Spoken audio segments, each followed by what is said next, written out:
तो बच्चों, आज हम बात करने वाले हैं एनडीए 2024 के सेकेंड इनटेक की। आज एक माइनर से माइनर डिटेल, ताकि आपको कोई भी कंफ्यूजन ना रहे आने वाले सितंबर के अटेम्प्ट में आपको क्या क्या पढ़ना है, कैसे पढ़ना है, पैटर्न क्या है, स्ट्रैटेजी क्या होने वाली है, साथ ही साथ फॉर्म लॉन्चिंग कब होगी, उसके साथ साथ एज क्राइटेरिया क्या होगी, अगर आपको एयरफोर्स विंग में जाना है या आर्मी या नेवल विंग में जाना है तो उसके लिए आपकी क्या एज क्राइटेरिया और साथ ही साथ क्या एकेडमिक क्राइटेरिया लगता है, इन सारी चीज़ों के बारे में हम बात करने वाले हैं।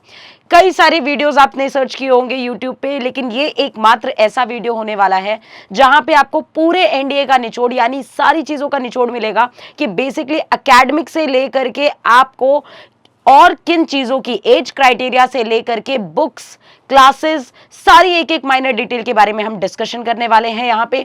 तो बने रहिएगा वीडियो के अंत तक, जहाँ पे हम 2024 के 1 सितंबर को टारगेट करने वाले हैं। तो इस सेकेंड इनटेक में सबसे इंपॉर्टेंट बात तो हम जो डिस्कस करने वाले हैं वो age limit, vacancy, application date और क्वालिफिकेशन। जैसा कि आया ऑलरेडी मेंशन कि हाँ, ये सारी चीज़ें हम डिस्कस करने वाले हैं। अगर हम बात करें बच्चों, तो सबसे पहली बात तो आपको ये पता होना चाहिए कि पेपर कंडक्ट कौन कराता है। तो पेपर कंडक्ट कराता है यूपीएससी, ठीक है। यूपीएससी यानी यूनियन पब्लिक सर्विस कमीशन। जैसे जेई का पेपर एनटीए कंडक्ट कराता है, वैसे ही एनडीए का पेपर यूपीएससी कंडक्ट कराता है। इसी तरह ग्रेजुएट लेवल की एंट्री होती है आपकी सीडीएस, उसको भी यूपीएससी ही कंडक्ट कराता है। तो एनडीए 2024 का जो एग्जाम है वो 1 सितंबर को होने वाला है। जैसे ही मैंने 1 सितंबर बोला तो आपके दिमाग में एक टारगेट क्लियर हो जाना चाहिए कि अब तो हमारे पास केवल और केवल 120 डेज बचे हुए हैं। 120 डेज यानी 4 मंथ। इन 4 मंथ में जिन बच्चों ने अभी तक प्रिपरेशन स्टार्ट नहीं की उनके लिए नए टॉपिक्स भी हैं, साथ ही साथ जिन बच्चों ने प्रिपरेशन स्टार्ट कर दी है उनके लिए प्रिपरेशन प्लस रिवीजन का टास्क भी एक मेजर हेक्टिक टॉपिक बचता है। तो इन 120 डेज को आपको प्रॉपरली स्ट्रैटेजाइज करना पड़ेगा। तो बेसिकली आगे देखते हैं क्या लिखा हुआ है कि अगर आपको आर्मी, नेवी और एयरफोर्स विंग में जाना है वाया एनडीए, जो कि एक कमीशन एंट्री होती है डायरेक्टली 12th पास, यहाँ पे क्या है बच्चों कि 154th कोर्स है ये एनडीए का और 116th इंडियन नेवल कोर्स है, एकेडमिक कोर्स है, जिसका एडमिशन आपका मतलब जहां पे मेन आपकी रिक्रूटमेंट किस चीज के लिए हो रही है, 1 जुलाई 2025 के लिए रिक्रूटमेंट हो रही है। लेकिन ये प्रोसीजर अभी से स्टार्ट होगा क्योंकि सितंबर में आपका पेपर होगा, उसके बाद 30 दिन के बाद आपका लगभग 30 दिन के बाद आपका रिजल्ट आएगा एनडीए का। एनडीए का रिटर्न ही नहीं होता, उसके बाद आपका एक मेजर कोर्स होता है जिसको हम बोलते हैं SSB interview, toughest interview in the world we can say कि it is the toughest interview, जो 5 दिन का इंटरव्यू होता है। हम एसएसबी के बारे में भी इस वीडियो में बात करने वाले हैं क्योंकि कई बार बच्चे कमेंट करके बोल रहे थे कि मैम आप एसएसबी के बारे में भी हमसे कुछ डिस्कशन ज़रूर करिए। तो बेसिकली क्या है एसएसबी, क्या क्या होता है एसएसबी में, उसके बारे में भी हम बात करने वाले हैं। तो आर्मी, नेवी, एयरफोर्स के थ्रू आप इसमें जा सकते हैं। साथ ही साथ यूपीएससी जो है, यूपीएससी का जो डेट है, मतलब एग्जाम डेट के साथ साथ नोटिफिकेशन प्रॉपर डिटेल्स में आ चुकी है और इसका क्या शेड्यूल है, ये सारी चीज़ें हम डिस्कस करते हैं अभी यहाँ पे। सबसे इंपॉर्टेंट बात तो आपको ये पता होनी चाहिए कि जो नोटिफिकेशन है, जितने भी बच्चे एलिजिबल हैं, अब एलिजिबिलिटी क्राइटेरिया एज की क्या है वो तो अभी हम डिस्कस कर ही लेंगे। साथ ही साथ नोटिफिकेशन जो है वो 15 मई को आ जाएगा बच्चों। और जब यूपीएससी 15 मई बोलता है, इसका मतलब 15 मई 2024 को आपका नोटिफिकेशन आ जाएगा। तो फॉर्म भरने के लिए हो जाएं तैयार। साथ ही साथ एप्लीकेशन डेट स्टार्ट इस तारीख को हो रहा है और एंड होगा 4 जून। लगभग हमें 20 दिन का टाइम मिलेगा फॉर्म को फिल करने के लिए। साथ ही साथ 1 सितंबर यानी संडे के दिन, हमेशा संडे के दिन ही मोस्टली एग्जाम होता है। तो संडे को यानी कि 1 सितंबर को आपको यूपीएससी का एग्जाम होगा, यानी एनडीए का एग्जाम होगा। 3 वीक से पहले, है ना, यानी 1 सितंबर से 3 वीक से पहले हमारा एनडीए का एडमिट कार्ड आ जाता है। तो हमें एग्जाम सेंटर्स और सारी चीजें डिटेल पता चल जाती है कि हमारा एग्जाम सेंटर कहाँ है।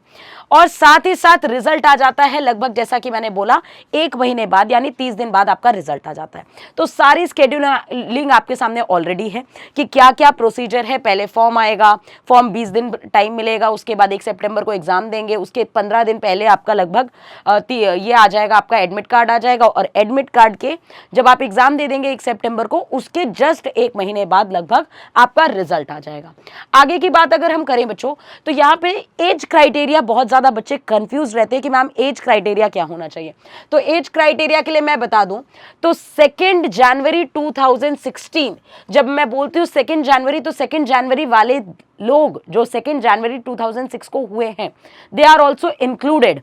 तो 2 जनवरी से लेकर के 1 जनवरी 2009 के बीच में और 1 जनवरी 2009 तक जितने भी बच्चे हैं वो सारे के सारे इस फॉर्म को फिलअप कर सकते हैं। Getting my point? तो अपनी एज क्राइटेरिया एकदम क्लियर कर लो। 2 जनवरी 2006 से लेकर के 1 जनवरी 2009 तक के बच्चे जितने भी हैं वो इस फॉर्म को भर सकते हैं। एकेडमिक क्वालिफिकेशन भी अभी हम देख लेंगे बड़ी जल्दी। साथ ही साथ वैकेंसीज की अगर हम बात करें तो 400 वैकेंसी होती है। फॉर्म कितने भरे जाते हैं बच्चों? फॉर्म भरे जाते हैं 8 लाख, और उस 8 लाख से 400 तक का सफर आपको कैसे तय करना है ये भी आपकी एक रणनीति होनी चाहिए। ये प्रॉपर आपकी एक स्केड्यूलिंग होनी चाहिए कि हाँ हम इस सफर तक कैसे जाएंगे, क्योंकि क्रीमी बच्चा छटके जाता है और आप कर सकते हो, लेकिन अगर आपको सही गाइडेंस और सही तरीका पता हो तो। फीमेल की वैकेंसी 31 होती है। हाँ, कंपैरेटिवली फीमेल की वैकेंसी थोड़ी कम है। सहानुभूति है मुझे सारी फीमेल्स के लिए, बट हम 31 वैकेंसी में भी फाइट करेंगे और बहुत बेहतरीन तरीके से फाइट करेंगे। साथ ही साथ अगर हम बात करें एप्लीकेशन फीस की, तो जनरल और ओबीसी, ईडब्ल्यूएस जनरल और ओबीसी कैंडिडेट्स जो होते हैं उनके लिए 100 रुपीज़ फीस का चार्ज होता है, मतलब फॉर्म भरने का चार्ज होता है। लेकिन जो वुमेन है, SC/STs हैं, उनके लिए ये फॉर्म एकदम फ्री होता है। ठीक है, तो जो जनरल और ओबीसी हैं, मेल्स है ना, उनके लिए 100 रुपए, बल्कि जितनी भी वुमेन्स हैं, और साथ ही साथ SC और ST जितने भी हैं, इस सब कैटेगरी में जितने भी बच्चे आ रहे हैं वो सारे फ्री फॉर्म में भर सकते हैं। और साथ ही साथ अनमैरिड होना चाहिए। ये तो बहुत ही स्पेशल कैटेगरी है, ये आपको पता ही होगा कि हाँ अनमैरिड होना चाहिए हमें। नेक्स्ट इंपॉर्टेंट बात क्या है यहाँ पे कि एयरफोर्स विंग जब हम बोलते हैं तो एयरफोर्स विंग और नेवल विंग में कौन कौन अप्लाई कर सकता है? ये सारे 12th पास होने चाहिए। 12th पास यानी 12th अपेयरिंग में भी डाल सकते हो। When you are in class 12th, तो क्लास 12th के सितंबर में आपका फर्स्ट अटेम्प्ट होता है। जैसे इस साल जो क्लास 12th में बच्चे हैं वो सितंबर में, जिनकी एज क्राइटेरिया उस बीच में पड़ रही होगी, यानी 2 जनवरी 2006 से लेकर के 1 जनवरी 2009 के बीच में होगी। साथ ही साथ जो भी बच्चा फिजिक्स, केमिस्ट्री और मैथमेटिक्स से साइंस स्ट्रीम में होगा वो इस फॉर्म को यानी कि भर सकता है। साथ ही साथ एयरफोर्स विंग के लिए एलिजिबल है।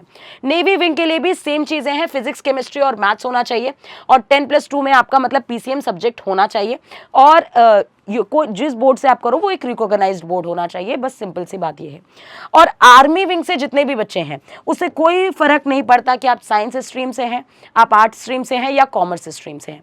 आर्मी विंग में अगर कोई भी बच्चा जाना चाहता है तो वो किसी भी स्ट्रीम से हो सकता है, वो इस फॉर्म को भर सकता है। इवन वो क्लास 12th में है या क्लास 12th पास भी है। एज क्राइटेरिया मैच करनी चाहिए बस। अगर हम अपने बारे में बात करें तो बेसिकली हम बात कर रहे हैं योद्धा बैच के लिए, जो वाकई में आपको योद्धा बना के एकदम प्रिपेयर करके निकालेगा। तो ये 4 महीने की सही रणनीति, जैसा मैंने बोला 8 लाख से 400 तक का सफर, ये बड़ा लंबा सफर है और इसमें बहुत ज्यादा छटते हैं बच्चे।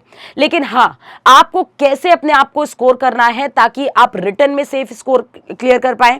साथ ही साथ SSB के लिए आपको कैसे प्रिपेयर होना है, आपकी पर्सनालिटी डेवलपमेंट, आपके SSB में कैसे आप GTO टास्क को पूरा करेंगे, साथ ही साथ आपका स्पोकन इंग्लिश कैसे मजबूत होगा, GD जब आप करेंगे तब आप अपने आप को कैसे प्रोजेक्ट करेंगे, मैथ्स में आप मिनिमम कितना स्कोर कर सकते हैं या हाईएस्ट कितना स्कोर कर सकते हैं। अब ये तो सोच पे डिपेंड करता है कि आप मिनिमम स्कोर लेकर के चल रहे हैं या दिमाग में ऑलरेडी हाईएस्ट स्कोर को टारगेट कर रहे हैं। साथ ही साथ हम GAT के भी बारे में बात करेंगे। तो ये जितनी भी प्लानिंग होती है, एक योद्धा वही होता है जो अपनी रणभूमि में हर शत्रु को पहचान जाता है और उसको पता होता है कि हाँ उसको जंग जीतने के लिए किन हथियार की जरूरत है। तो बेसिकली ये जो हमारी एक परफेक्ट टीम है आपको सारी चीजों के बारे में डिटेल बताती है, हर एक सब्जेक्ट में एक्सपर्ट टीम जो आपको GAT सेक्शन में, जब मैं GAT बोलती हूँ तो English, general science, physics, chemistry सब चीज आ जाता है, उसमें GS सेक्शन पूरा आ जाता है, करंट अफेयर्स आ जाता है, और जब मैथ्स बोलती हूँ तो अकेला मैथ्स होता है। तो बेसिकली इन सब के लिए कैसे प्रिपेयर होना है। अगर कोई बच्चा ऑनलाइन एडमिशन लेना चाहता है तो हमारा हेल्पलाइन नंबर है 9696330033। मैं लिख देती हूं आपके लिए हेल्पलाइन नंबर 9696330033। इस हेल्पलाइन नंबर पे कॉल करके आप सारी इंफॉर्मेशन लिखते हैं बैच से, और मात्र 2000 रुपए में आपको 4 महीने में प्रॉपर इंटरैक्टिव सेशन, नोट्स और क्लास नोट्स के साथ इंटरैक्टिव सेशन, साथ ही साथ आपको पूरे प्रैक्टिस सेशंस, पूरे topic wise plus miscellaneous plus PYQ के साथ कंबाइंड कलेक्शन आपको मिलता है, बेस्ट क्वेश्चन का कलेक्शन मिलता है। जिस क्वेश्चंस को अगर वाकई बच्चा ऑनेस्टली पूरा कर दे तो एग्जाम में 120 सवाल में से 80 सवाल यहीं से आते हैं। तो इस लेवल की प्रिपरेशन हमें अपनी रखनी ही पड़ेगी। आगे की अगर हम बात करें तो मतलब एडमिशन अगर लेना है तो मेरा बस ये कहना है कि बच्चों की लेट मत करिए, क्योंकि जितना ज़्यादा आप लेट करेंगे उतना ही ज़्यादा आपके पास समय कम बचेगा। 4 महीने ऑलरेडी है और कोर्स बहुत ज़्यादा है, तो बिल्कुल भी अगर घर बैठे बैठे अगर सो रहे हो अभी तक और अभी तक अपने फ्यूचर को लेकर जगह नहीं हो, तो ये आपके लिए एक वार्निंग है कि बेसिकली अब जग जाओ, अब लास्ट मोमेंट बचा हुआ है। टोटल मैथ्स 2 पेपर हैं आपके। जब हम रिटन की बात करते हैं तो 2 पेपर, एक मैथमेटिक्स और एक जीएटी। मैथमेटिक्स में नंबर ऑफ क्वेश्चन 120 है, साथ ही साथ 2.5 नंबर मिलता है करेक्ट आंसर के लिए, और माइनस हो जाता है मार्क्स अगर आपने कोई क्वेश्चन गलत किया होता है तो 0.83 मार्क्स आपके डिडक्ट हो जाते हैं। तो negative marking plays a very important role. जितने बच्चे पेपर देते हैं उनको बहुत अच्छे से पता है, जब वो कुछ पॉइंट मार्क्स से रह जाते हैं या कुछ सेक्शन से रह जाते हैं तो आपको बड़ा कंट्रोल करना होता है अपने नेगेटिव मार्किंग पे। और एग्जाम का ड्यूरेशन 2.5 घंटे होता है, जो कि हमें पता है। लेकिन अगर हम जीएटी सेक्शन की बात करें तो जीएटी का पेपर होता है आपका 600, मैथ्स का पेपर 300, यानी ओवरऑल रिटन जो पेपर है वो आपका 900 का होता है। तो एक और मेजर क्वेश्चन अराइज होना चाहिए कि टोटल हम पूरे पेपर में कितना स्कोर करें कि हमारा फर्स्ट पेपर क्लियर हो जाए, इसके बारे में भी हम बात करेंगे। साथ ही साथ मैथ्स की मिनिमम कट ऑफ कितनी होती है। मैथ्स में अगर आपने 300 नंबर में 75 मार्क्स स्कोर कर दिया, 75 to 80 मार्क्स आपने स्कोर कर दिया, जो कि इसका 25% है, तो आप आराम से मैथ्स की कट ऑफ, अगर आपने मैथ्स की कट ऑफ ही क्लियर नहीं की तो जीएटी में अगर आप 500 में से 600 में से 500 नंबर भी ले आओ बच्चों, तो उसका कोई वैलिडेशन है नहीं। तो मैथ्स का paper plays an very important role, जहां पे आपको ये ध्यान रखना होता है कि मैथ्स में पेपर में 25% एक्वायर करना ही करना होगा। ठीक है, जीएटी का पेपर 600 नंबर का, नंबर ऑफ क्वेश्चंस 150 होंगे आपके। इंग्लिश के अकेले 50 होते हैं, उसमें भी इंग्लिश के पेपर में भी लगभग आपका 80% पोर्शन तो वोकैबुलरी ही कवर करता है। वोकैबुलरी के लिए हमारी एकमात्र बुक लेक्सिकन बुक, जिसमें से हमेशा वोकैबुलरी फंसती है। Number of questions general knowledge से जो है वो आपके 100 क्वेश्चंस हैं। जनरल नॉलेज जब हम बोलते हैं तो इसी में फिजिक्स भी आ जाएगा, फिजिक्स के 25 सवाल आ जाएंगे, केमिस्ट्री आएगा, बायोलॉजी आएगा, हिस्ट्री, पॉलिटी, ज्योग्राफी, इकोनॉमिक्स, ये सारे सब्जेक्ट्स यहाँ पे आ जाएंगे करंट अफेयर के साथ। मैक्सिमम मार्क्स इसका जो है वो मैक्सिमम मार्क्स इंग्लिश जो है वो 200 का हो गया भाई। एक क्वेश्चन 4 नंबर का है तो 50 क्वेश्चन आए तो 200 नंबर हो गया, और जनरल नॉलेज आपका हो गया 400 नंबर का। साथ ही साथ करेक्ट मार्क्स के लिए 4 नंबर मिलते हैं, लेकिन इनकरेक्ट के लिए भी ध्यान दीजिए कि 1.33 मार्क्स डिडक्ट हो जाता है। तो अगेन नेगेटिव मार्किंग पे आपको बहुत ही ज्यादा फोकस्ड होना चाहिए। अक्सर बच्चों 600 में से अगर आप वाकई में सिंसियर होकर के 4 महीने जीएटी पढ़ रहे हैं तो 350 नंबर भी स्कोर करना कोई बिगेस्ट जॉब नहीं है। ट्रस्ट में आप कर सकते हैं, लेकिन आपको फिर से मैं वही बात बता रही हूं कि आपको हर एक सब्जेक्ट के एक्सपर्ट से मिलना पड़ेगा, हर एक एक्सपर्ट के साथ बैठना पड़ेगा जो आपको प्रॉपर गाइडेंस दे सके कि वाकई में पढ़ना क्या है। जैसा कि हम देख रहे हैं इंग्लिश का पैटर्न बार बार चेंज हो रहा है। अगर हम बात करें मैथ्स के पैटर्न की तो लेवल ऑफ डिफिकल्टी बढ़ रही है। अगर आपने सही तरीके से अपने आप को सही प्रॉपर गाइडेंस नहीं दी तो इस 4 महीने में अगर कोई बच्चा ढंग से पढ़ेगा तो वो राजा बन जाएगा, और अगर इस 4 महीने में वाकई अगर आपने प्रॉपर गाइडेंस फॉलो नहीं की बच्चों, तो ये 4 महीने आपके ऊपर बैकफायर भी कर सकते हैं, क्योंकि इस 4 महीने में बहुत कुछ पढ़ने के लिए है, बहुत कुछ छोड़ने के लिए भी है। तो बहुत स्मार्ट वर्क करने की जरूरत है इन 4 महीने में। आगे की अगर हम बात करें तो मैथमेटिक्स के बारे में हम आपको ऑलरेडी बता चुके हैं कि 300 नंबर का पेपर और क्या क्राइटेरिया, और जीएटी सेक्शन के भी बारे में हमने आपको बता दिया कि भाई क्या है, कितने कितने क्वेश्चन आते हैं। इसका स्क्रीनशॉट आप जरूर रख लीजिए, क्योंकि ये आपको बहुत ज्यादा काम करने वाला है। आपके पास प्रॉपरली ये शॉर्ट नोट्स बने हुए होने चाहिए कि हम जिस चीज की तैयारी कर रहे हैं उसमें एक्चुअल में आता क्या है। नेक्स्ट अगर हम बात करें मैथमेटिक्स के सिलेबस के बारे में बात कर लेते हैं, तो मैथमेटिक्स के सिलेबस में हम पहले बात करते हैं अलजेब्रा। व्हेन वी से अलजेब्रा, तो अलजेब्रा में कितने चैप्टर्स आते हैं, कौन कौन से चैप्टर आते हैं, इसके बारे में भी हम बात कर रहे हैं। जब अलजेब्रा की बात करते हैं तो इसमें आता है सेट थ्योरी, इसमें आ जाता है सीक्वेंस एंड सीरीज आ जाता है बच्चों, सीक्वेंस एंड सीरीज आ जाता है, बायनोमियल थ्योरम आ जाता है, इसमें परमुटेशन एंड कॉम्बिनेशन आ जाता है, साथ ही साथ इसी में आ जाता है आपका लॉग, इसी में आ जाता है आपका बाइनरी, इसी में आ जाता है complex number, quadratic equation. Basically अगर ये मैं इन चैप्टर्स के बारे में बात करूं तो ये सारे के सारे चैप्टर क्लास 11th के, और अगर हम क्लास 11 से देखें तो 70 से 80 क्वेश्चन 70 से 72 क्वेश्चन मान के चलो, 70 क्वेश्चन मैक्स टू मैक्स आपके क्लास 11 से आते हैं। अब क्लास 11th वाले जो सो रहे होते हैं अभी तक अपने घरों में, उनको एक बात मैं बता दूं कि फाउंडेशन बैचेस के भी एडमिशन ओपन है। कोशिश करिए कि आप ग्राउंड लेवल पे आकर एडमिशन लीजिए, क्योंकि बेसिकली जब बच्चा 11th से प्रिपरेशन करना शुरू करता है तब उसके पास प्रॉपर 1.5 महीने का टाइम होता है सितंबर के 12th के सितंबर में जाकर के वो एनडीए को टारगेट कर रहा होता है, और 1.5 साल जिसने लग करके मेहनत की है। अब जो बच्चे 12th पास है उनको बहुत अच्छे से आइडिया है कि उन्होंने अपना 11th-12th कितना बर्बाद कर रखा है।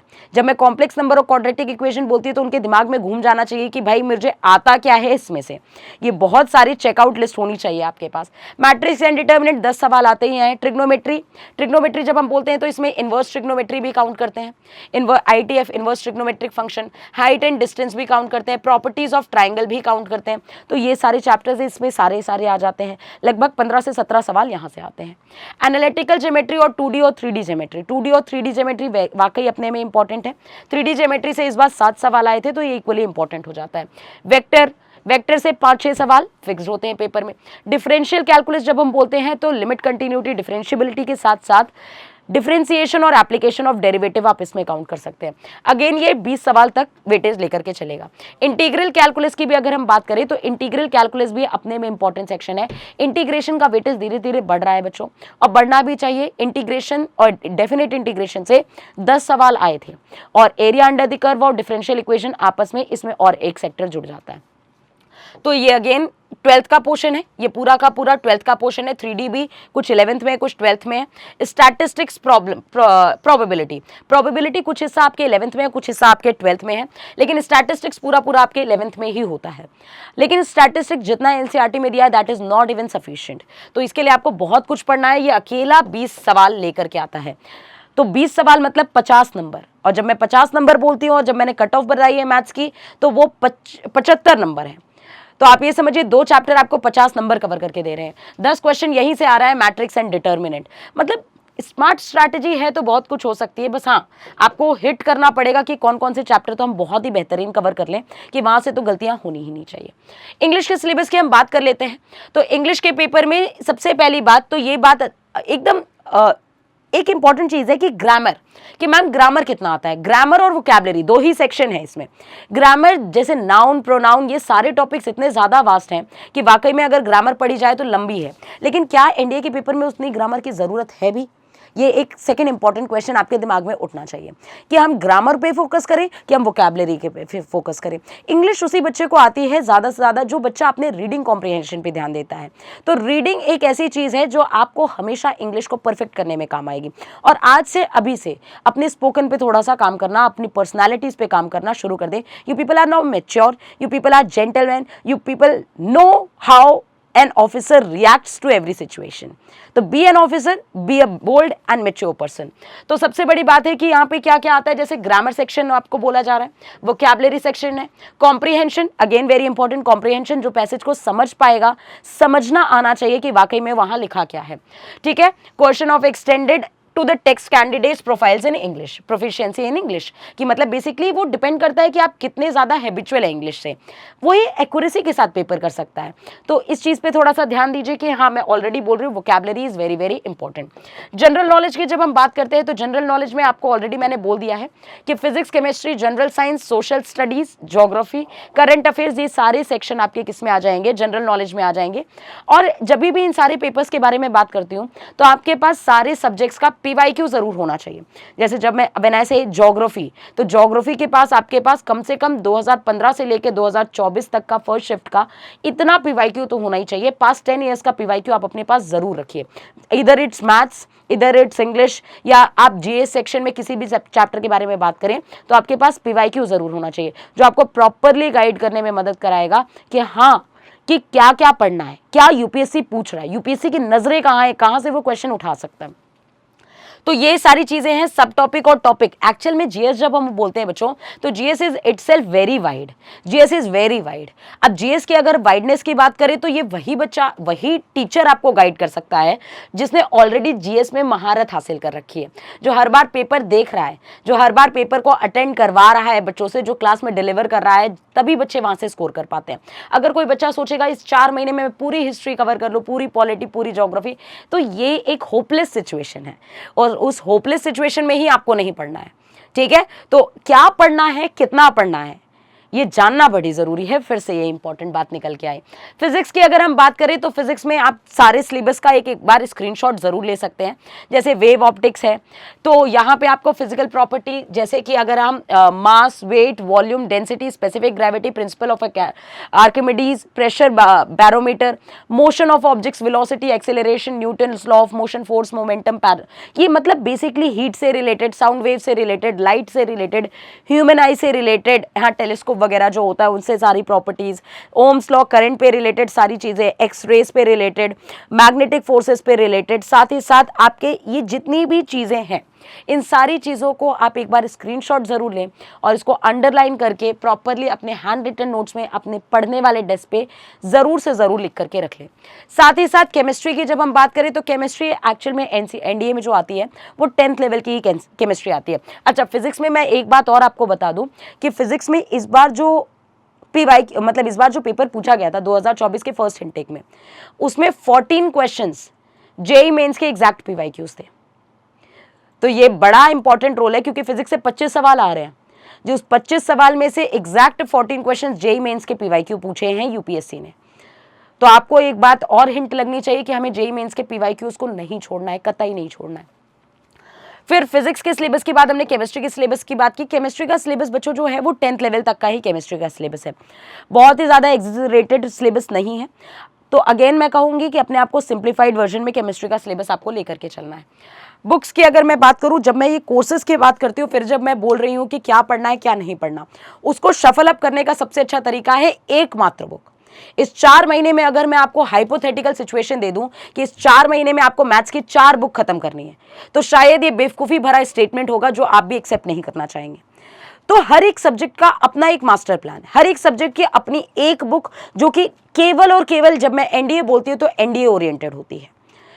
तो ऐसी बुक्स जो है वो एमकेसी पब्लिकेशन की बुक्स जो कि अपने में एकदम प्रॉपर रिसर्च करके बनाई गई हैं, जहां पे आपको यूपीएससी स्टैंडर्ड के साथ, मिसलेनियस स्टैंडर्ड के साथ, और बार बार जो बच्चे घर पे बैठे लगा रहे हैं इन बुक्स को, वो जानते हैं कि इन बुक्स में क्या रामबाण छुपा हुआ है।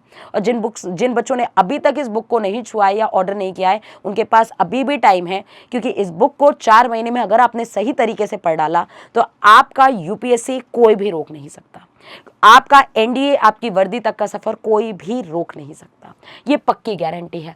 तो चैप्टर वाइज थियरीज मिलेंगे, एग्जांपल्स मिलेंगे, आपको इनहेंस प्रैक्टिस एंड सॉल्व, साथ ही साथ इसमें पीवाईक्यू सेशन भी मिलेंगे और आपको स्पेशल टाइप के क्वेश्चंस मिलते हैं। मतलब हर एक चैप्टर में कुछ 10-15 वैरायटी ऑफ क्वेश्चंस होते हैं, वही पेपर में घुमा फिरा के बार बार पूछता है, और उन्हीं का कलेक्शन अगर आपको ढंग से मिल जाए तो वही रामबाण होता है। साथ ही साथ यहाँ पे एग्जाम्पल और 5 साल का एनालिसिस, ट्रेंड एनालिसिस के साथ अपडेटेड आपको मिलेगा हमेशा। प्रैक्टिस सेट्स आपको मिल ही रहे हैं, तो ये सारी चीजें, और प्रीवियस ईयर का कलेक्शन तो है ही है अपने पास, ठीक है। अगर हम बात करें जनरल साइंस, तो जनरल साइंस में जैसे अगर मैं बायोलॉजी की बात करूं तो biology is again up to 10th level की अगर आपने बायोलॉजी ढंग से पढ़ ली है तो उतना बायोलॉजी के साथ अब आप अच्छा खासा स्कोर कर सकते हैं, ठीक है। नेक्स्ट अगर हम बात करें हिस्ट्री, फ्रीडम मूवमेंट्स, देखो मॉडर्न हिस्ट्री से ज़्यादा क्वेश्चन आते हैं। जितने ज़्यादा फ्रीडम मूवमेंट्स को अच्छे से पढ़ लोगे, है ना, गांधीयन एरा ढंग से पढ़ लोगे, तो जितना ज़्यादा आप फ्रीडम मूवमेंट्स को अच्छे से पढ़े रहेंगे उतना ही ज़्यादा आप स्कोर कर पाएंगे। मतलब मॉडर्न हिस्ट्री गलती से भी स्किप मत करिए। अगर मैं हिस्ट्री की बात करूँ, 3 section, ancient, medieval and modern, तो आपको फोकस जो करना चाहिए वो फर्स्टली मॉडर्न हिस्ट्री पे करना चाहिए। और मॉडर्न हिस्ट्री में भी जब आप पढ़ते हैं तो आपको अलग अलग जितने भी मूवमेंट्स हुए हैं, कौन सा कांग्रेस का सेशन हुआ है, ये सारी चीज़ें आपको अच्छे से नोट डाउन होनी चाहिए और आपको अच्छे से याद होनी चाहिए। तो ये आप इस चीज़ का एक और बार फोटो खींच लीजिए। वर्ल्ड हिस्ट्री भी इसमें आती है, वर्ल्ड हिस्ट्री में भी क्या क्या क्वेश्चन कहाँ से आते हैं, फ्रेंच रेवोल्यूशन एंड ऑल, तो ये सारी चीज़ें आप एक बार स्क्रीनशॉट जरूर ले लीजिए। ज्योग्राफी की जब हम बात करें तो एटमॉस्फेरिक प्रेशर्स, लिथोस्फेयर यानी बायोस्फेयर्स के रिलेटेड सारी चीज़ें आ जाएंगी। साथ ही साथ आपको जैसे कि साइक्लोन्स एंड ऑल, कि कहाँ कहाँ पे कौन कौन, साइक्लोन्स के नाम भी अलग अलग होते हैं, ग्रासलैंड्स होती हैं ऑल ओवर द वर्ल्ड, अलग अलग ग्रासलैंड्स के नाम होते हैं, लेक से रिलेटेड, वेदर फोरकास्टिंग से रिलेटेड, साथ ही साथ अर्थ, ये रॉक से रिलेटेड आपके क्वेश्चंस हो गए, ठीक है। वर्ल्ड मतलब वेजिटेशन से रिलेटेड, साथ ही साथ फॉरेस्ट से रिलेटेड, माउंटेन से रिलेटेड, और geography itself is very vast. India की ज्योग्राफी एक अलग सेक्शन में आपको पढ़ना चाहिए और वर्ल्ड ज्योग्राफी आपको अलग सेक्शन में पढ़नी चाहिए। तो अगेन टेक इट स्क्रीनशॉट कि आपको क्या क्या पढ़ना है ज्योग्राफी के सेक्शन में। करंट अफेयर्स तो भाई साहब, करंट अफेयर एक ऐसी चीज है जो डेली सुबह उठ के पढ़नी चाहिए, और इनफैक्ट आपको हर एक चीज को खुद से नोट डाउन करना चाहिए। जब आप सितंबर के पहले अपने नोट्स को खुद ही खोल करके देखेंगे तो आपको खुद ही रियलाइज हो जाएगा कि आप भाई मुझे क्या क्या पढ़ना था। आपके खुद के सेल्फ मेड नोट्स आपके सामने तैयार होंगे। तो इस चीज का जरूर ध्यान रखिए कि करंट अफेयर 15 दिन पहले भी अगर पढ़ता है तो बच्चा वो कवर कर ले जाता है। तो करंट अफेयर से क्वेश्चन आते हैं 10-12 क्वेश्चन जो कि बड़े इंपॉर्टेंट होते हैं, जिसको आपको करना ही चाहिए। तो ये आपके सामने एक वेटेज हो गया कि फिजिक्स के 100 सवाल, 100 नंबर की फिजिक्स आ रही है, 25 क्वेश्चन यानी कि 100 नंबर की। केमिस्ट्री आपकी 60 नंबर की आ रही है, 10th लेवल की केमिस्ट्री जो कि महा स्कोरिंग पार्ट है, इसको गलती से भी ना छोड़ें। जनरल साइंस की जब हम बात करते हैं तो 40 क्वेश्चन, हिस्ट्री के 80 मार्क्स के अराउंड आ रहे हैं, ज्योग्राफी के 80 और करंट अफेयर के आपके आ रहे हैं 40। तो ये चीजें आपकी क्लियर हो जानी चाहिए। साथ ही साथ अब हम लास्ट स्टेप की बात कर लेते हैं, क्योंकि रिटन की स्ट्रैटेजी आपको क्लियर हो जानी चाहिए। सिलेबस के साथ साथ सारे वेटेज क्लियर कर दिए, मतलब ये इसका स्क्रीनशॉट जरूर ले लेना कि कौन कौन सी चीजों से कितने कितने मार्क्स के क्वेश्चंस फंस रहे हैं, कितने मार्क्स का क्राइटेरिया कहाँ कहाँ से आ रहा है, क्योंकि ये क्वेश्चंस आपके बार बार आते हैं और इसको अब आपको खुद सेल्फ मास्टर करना पड़ेगा, है ना। जब हम पर्सनालिटी डेवलपमेंट यानी कि पर्सनालिटी से रिलेटेड आपका सबसे टफेस्ट इंटरव्यू की बात करते हैं, एसएसबी की बात करते हैं, तो एसएसबी में सबसे पहले मेजर रोल जो प्ले करता है वो ये है कि फर्स्ट डे जब आप जाएंगे तो आपकी स्क्रीनिंग होगी। अब स्क्रीनिंग में किस बेसिस पे होती है, आपके 2 पेपर होंगे, एक तो आपका पीपीडीटी होता है और एक आपका ओआईआर का एग्जाम होता है। जब हम ओआईआर बोलते हैं तो उसमें रीजनिंग पे बेस्ड कुछ क्वेश्चन होते हैं, स्पेसिफिक टाइप के क्वेश्चंस होते हैं। तो पहला आपको ओआईआर क्लियर करना पड़ता है और पीपीडीटी का टेस्ट करना पड़ता है on the very first day. जब आप पीपीडीटी और ओआईआर क्लियर करते हैं तब आप स्क्रीन इन होते हैं। अब स्क्रीनिंग में डिपेंड करता है, कई बार होता क्या है किसी किसी एग्जाम सेंटर में 300 बच्चे भी इकट्ठा हुए हैं, तो हो सकता है स्क्रीनिंग 24 बच्चों का ही हो, 50 बच्चों का हो, मतलब रेशियो बहुत कम हो सकता है। तो इस चीज़ पे ध्यान रखिए कि आपकी पर्सनालिटी, अब आपको कुछ बच्चे क्या कहते हैं वहाँ पे जाएंगे तो अपने टैलेंट को बिखेर देंगे, है ना। पहले बात तो आप समझो कि जब आप वहाँ जा रहे हो तो आपको सेटलमेंट का टाइम नहीं मिल रहा, आप पहले ही जाते पीपीडीटी और ओआईआर्स दे रहे हैं, तो वो उसके लिए आपको बहुत ही वेल प्रिपेयर्ड होना पड़ेगा। ओआईआर्स के पेपर कैसे आते हैं, पीपीडीटी के क्वेश्चंस को कैसे हैंडल करते हैं, उस पर अगर जीडी है, अपनी स्टोरी नरेट करना है तो कैसे नरेट करना है, उस जीडी में कैसे आई कांटेक्ट बनाना है और कैसे किसी को काउंटर अटैक करना है, या अपने पॉइंट्स को रखने का तरीका कैसा होता है, बैठने का पोस्चर क्या होता है, ड्रेस कोडिंग क्या होती है, ये सारे सवाल, और साथ ही साथ उस ग्रुप में अपने आप को एज अ लीडर कैसे प्रोजेक्ट करना है कि आपकी बात मानने पे लोग मजबूर हो जाएं। ये सारी चीजें साइकोलॉजिकली भी आपको प्ले करना पड़ेगा। तो हमारे यहाँ पे साइकोलॉजिकल एक्सपर्ट्स भी होते हैं, जीटीओ एक्सपर्ट्स भी होते हैं, साथ ही साथ ओआईआर एक्सपर्ट और साथ ही साथ आपके पीपीडीटी एक्सपर्ट्स। तो बेसिकली क्या है कि ये सारी चीज़ों का कॉम्बिनेशन, साथ ही साथ इसमें एक मेडिकल का फैक्टर, एनडीए के बच्चे को सबसे पहले अपना मेडिकल कराना चाहिए, जहां पे उसको एकदम अच्छे से पता चल जाए कि डिफेंस के क्राइटेरियाज को क्या वो फुलफिल कर रहा है, क्या वो जिस चीज़ की तैयारी कर रहा है क्या उस चीज़ के लिए फिजिकली फिट भी है। हमारे यहाँ ऑलरेडी एमकेसी का मेडिकल सेंटर्स है खुद का अपना, जहाँ पे बच्चों को प्रॉपर चेकअप करके उनको एश्योर किया जाता है कि हाँ वो किस लेवल पे है, या अगर उनके अंदर थोड़ा भी डिफेक्ट होता है, जैसे ईयर वैक्स हो गया, टीथ में प्रॉब्लम हो गया, या कभी कभी एंकल लॉक का प्रॉब्लम आता है, ये सारी चीज़ें जो आती हैं, ये सारी चीज़ें कैसे क्योर की जाती हैं ये भी बताया जाता है। तो that again plays a very important role कि आपको अपने फिजिकल हेल्थ पे भी बहुत अच्छा ध्यान देना है। ठीक है, तो पीपीडीटी एंड ओआईआर्स आपके फर्स्ट शॉट में होगा, और सेकंड शॉट में आपका जो होगा यहाँ पे जैसे कि ग्रुप टास्क ऑफिसर टास्क ही होता है, ग्रुप टेस्टिंग ऑफिसर टास्क होता है, साइकोलॉजिकल टेस्ट होता है, कॉन्फ्रेंसिंग होती है, conference is the last part of the SSB, conferencing होती है, कई बच्चे कॉन्फ्रेंस आउट होते हैं लास्ट मोमेंट में। तो जो बच्चा रिकमेंड होता है बच्चा, उसके बाद हमारी एक फाइनल मेरिट लिस्ट निकलती है एसएसबी की, एसएसबी प्लस रिटर्न की एक फाइनल मेरिट लिस्ट निकलती है, जिसका कंबाइंड रिजल्ट जो अच्छा होता है वो आपका फाइनल रिजल्ट में रिक्रूट होता है, उसकी भी अपनी एक कट ऑफ आती है। पॉइंट ये है कि जो रिटर्न में ज्यादा स्कोर कर लेता है उसको एसएसबी का थोड़ा सा टेंशन कम होता है, और जो रिटर्न में कम स्कोर करता है उसको एसएसबी में उसके ऊपर एक और प्रेशर होता है कि हाँ उसको एसएसबी में अपने मार्क्स गेन करने बहुत जरूरी है। तो मेरा ये मानना है कि जब आप रिटर्न में अच्छे खासे स्कोर कर सकते हो तो रिटर्न पे फोकस जरूर करना चाहिए। साथ ही साथ अगर हम बात करें 2019 से लेकर के 2023 तक की बात कर लेते हैं पहले, फिर एक्सपेक्टेड कट ऑफ तो हम देख ही लेंगे कि हाँ भाई रिटर्न की कट ऑफ गई है क्या गई है और फाइनल कट ऑफ क्या गई है, दोनों बड़े इंपॉर्टेंट रोल। तो 2019 के फर्स्ट शिफ्ट में रिटर्न की कट ऑफ 342 गई है, ये 346 गई है, मतलब लगभग 4 नंबर का अंतर अप्रोक्सीमेट वही है। 2020 में 355 मतलब हम कह सकते हैं 350 के आसपास हमारी यहाँ पे कट ऑफ चल रही थी। यहाँ पर भी कोई ज्यादा डिफरेंस नहीं है कि यहाँ से अगर यहाँ तक की हम बात करें अभी तक की, जहां पे हम देख सकते हैं कि लगभग यहां से लेकर के यहां तक 350 के अप्रॉक्सी कट ऑफ चली है हमारी 2019 से लेकर 2022 के फर्स्ट शिफ्ट में। तो हम बोलते थे कि अगर रिटर्न में अगर आपने 350 प्लस स्कोर किया है तो you are safe and secure, आपका रिटर्न क्लियर हो जाएगा। बट अगेन अब हम यहां से देखते हैं गिरावट 2022 से, जब से पैटर्न थोड़ा सा बदला। मतलब देखो यार, एक पैटर्न का शिफ्ट हुआ था 2016 से, 2016 से इन्होंने पेपर थोड़ा सा एनहेंस करना शुरू किया, फिर 2016 के बाद अब जो 2022 के बाद इन्होंने पेपर एनहेंस किया, अब ये जेई ओरिएंटेड थोड़े थोड़े चलने लगे हैं। तो जेई ओरिएंटेड होने का मतलब ये है कि अब आपको एनडीए के लिए प्रिपेयर अगर करना है तो आपको जेई ओरिएंटेड होना ही पड़ेगा। जेई पे बेस्ड जैसे क्वेश्चन पूछे जाते हैं उसी लेवल पे आपको यहाँ प्रिपेयर करना पड़ेगा अपने आप को। मेरा ये मानना है कि हम लोग तो ऑलरेडी आपके लिए एक बहुत अच्छा प्लान लेकर के आ चुके हैं, जहां हम जेई प्लस एनडीए ओरिएंटेड आपको प्रिपेयर कर रहे हैं, जहां आपको ये बात भी पता होनी चाहिए कि जब आप जेई क्वालिफाई करते हैं तो आपको 4 एसएसबी मिलती है, डायरेक्ट एसएसबी। तो जेई मेंस को क्वालिफाई कैसे करना है, उसके लेवल की तैयारी कैसे करनी है, हमारा तो पूरा एक फुल ईयर 1 ईयर पैकेज है, जहां पे आपको एनडीए फर्स्ट हाफ मंथ में एनडीए और उसके बाद नेक्स्ट 6 मंथ में आपको जेई ओरिएंटेड प्रिपेयर करते हैं। तो ये इससे बेटर मास्टर प्लान मुझे लगता नहीं है कि कोई भी पॉसिबल है, और बहुत ही अफोर्डेबल रेट में। उसके बाद की अगर हम कट ऑफ देखें तो 316, 301 और 292, this is really really low, right. कि अगर 900 नंबर का पेपर हो रहा है तो 900 नंबर में 292 कट ऑफ जाना, लेकिन हाँ बाद में दम भी है क्योंकि पेपर का लेवल डेली डेली बढ़ रहा है। अब पेपर का लेवल बढ़ेगा तो कट ऑफ नीचे जाएगी ही जाएगी। तो इस बच्चों को इसको भी काउंटर अटैक करना सीखना पड़ेगा और इसके लिए भी प्रिपेयर्ड होना पड़ेगा। एक्सपेक्टेड कट ऑफ लगभग 310 तक जाएगी, क्योंकि इस बार भी पेपर का लेवल अच्छा था, पेपर का लेवल जेईई मेंस के लेवल को टच कर रहा था, तो पेपर का लेवल अच्छा था, तो एक्सपेक्टेड 310 तक आप मान के चल सकते हैं। फाइनल कट ऑफ आप जरा देखिए, यहाँ पे लगभग देख सकते हैं कि 700 के ऊपर जा रही है ना। यहाँ तक आप देख सकते हैं कि 700 मतलब 704 है, 709 है, फिर 723 मतलब 725 के अंदर ही है, 700 से लेकर के 725 तक के बीच में यहाँ तक गैप आपका चला है। मतलब अगर मैं 2022 के पहले की बात करूं तो आप रिटर्न में देख सकते हो कि रिटर्न में अगर जिसके 350 प्लस अप्रॉक्स है, और साथ ही साथ फाइनल कट ऑफ आप देख सकते हैं 325 तक अप्रॉक्स जा रही है, इससे ज्यादा नहीं जा रही है।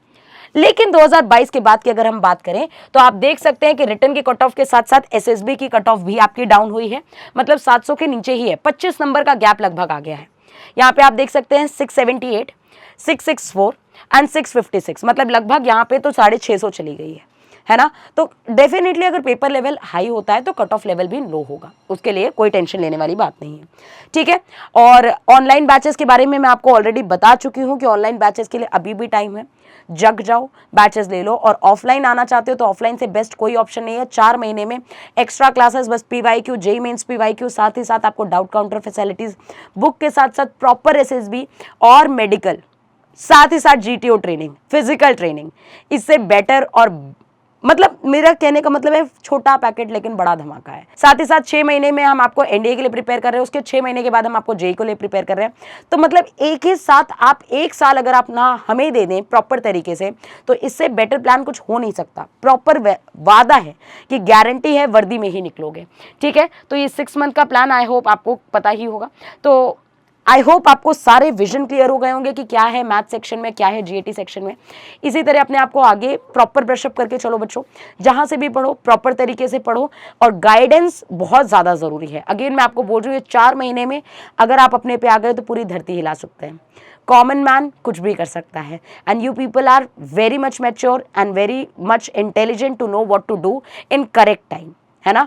मतलब जगने का टाइम अभी ही है, मेरा कहने का मतलब ये है, अभी जग जाओ, यही बहुत ज़रूरी बात है।